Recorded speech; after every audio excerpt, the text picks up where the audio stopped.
छुपा डर। क्या तुम भी महसूस कर सकते हो? तो चलो मिलते हैं हॉरर सॉरर पॉडकास्ट पर, जहां हर कहानी दिल दहला देने वाली हकीकत बयां करती है। हरी भरी पहाड़ियों के बीच बसा हुआ था बस्ती गांव, एक छोटी सी शांत जगह। यहां जिंदगी सरल थी। लोग खेती करते थे, बच्चे खेतों में खेलते थे, लेकिन बस्ती पर एक साया मंडराता था, एक ऐसा डर जो हड्डियों तक को कंपा देता था। गांव के किनारे एक कब्रिस्तान था। यह कोई मामूली कब्रिस्तान नहीं था। गांव वाले कहानियां फुसफुसाते थे, एक प्राचीन बुराई की कहानियां, एक ऐसी बुराई जो उसकी टूटी फूटी दीवारों के भीतर रहती थी। कब्रिस्तान पुराना था, बहुत पुराना। उसके सब वेदर्ड टूम्बस्टोन्स टेढ़े मेढ़े दांतों जैसे खड़े थे, हर एक एक गुजरे हुए जीवन का खामोश गवाह। गांव वाले इससे बचते थे, वे उसकी मौजूदगी से ही डरते थे। अंधेरा होने के बाद कोई भी कब्रिस्तान में जाने की हिम्मत नहीं करता था, अगर उन्हें अपनी जान प्यारी हो तो नहीं, क्योंकि इसकी गहराई में कुछ हलचल थी, कुछ प्राचीन और दुष्ट। कब्रिस्तान का डर बहुत गहरा था। यह बस्ती के लोगों के रगों में था। पीढ़ियों से कहानियां चली आ रही थीं, अजीब आवाजों की कहानियां, भयानक रोशनी और कब्रों के बीच झांकती हुई आकृतियों की झलक। कब्रिस्तान के बीचों बीच एक प्राचीन मकबरा था, दूसरों की तुलना में बड़ा और अधिक अलंकृत। यही गांव वालों के डर का केंद्र था। मकबरा टूटा हुआ था और ऊपर तक बेलें चढ़ी हुई थीं। कहा जाता था कि यह एक शक्तिशाली जादूगर की आरामगाह है, एक दुष्ट आत्मा जो हमेशा के लिए कब्रिस्तान से बंधी हुई है। ग्रामीणों का मानना था कि वही उनके डर का स्रोत है। सभी अजीब घटनाओं का कारण गांव के बुजुर्गों ने युवाओं को चेतावनी दी, कब्रिस्तान से दूर रहो। वे कहते थे, यह मौत की जगह है, बुराई की जगह है। गांव का एक जवान लड़का इमरान इन कहानियों पर तंज कसता था।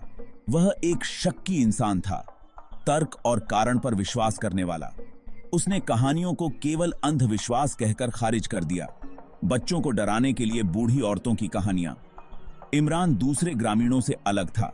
वह जिज्ञासु था, वह ज्ञान चाहता था।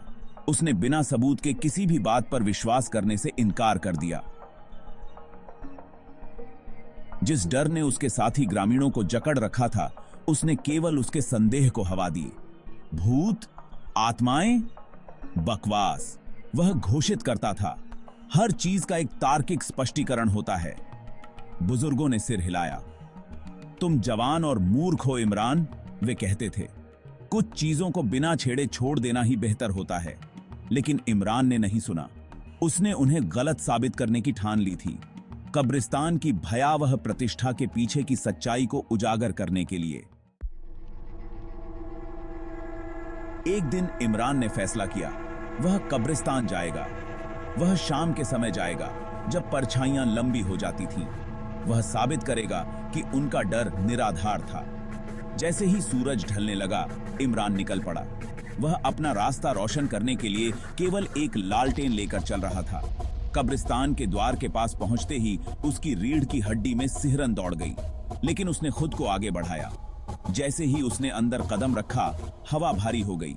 एक ठंडी हवा उसके चारों ओर चली, परछाइयां मुड़ने और टेढ़ी मेढ़ी होने लगीं। इमरान आगे बढ़ा, उसका दिल जोर जोर से धड़क रहा था। इमरान कब्रिस्तान में जितना गहरा उतरता गया, माहौल उतना ही दमनकारी होता गया। सड़ांध की गंध से हवा घुटन भरी हो गई थी। तापमान में काफी गिरावट आई, जिससे इमरान की रीढ़ की हड्डी में ठंडक दौड़ गई।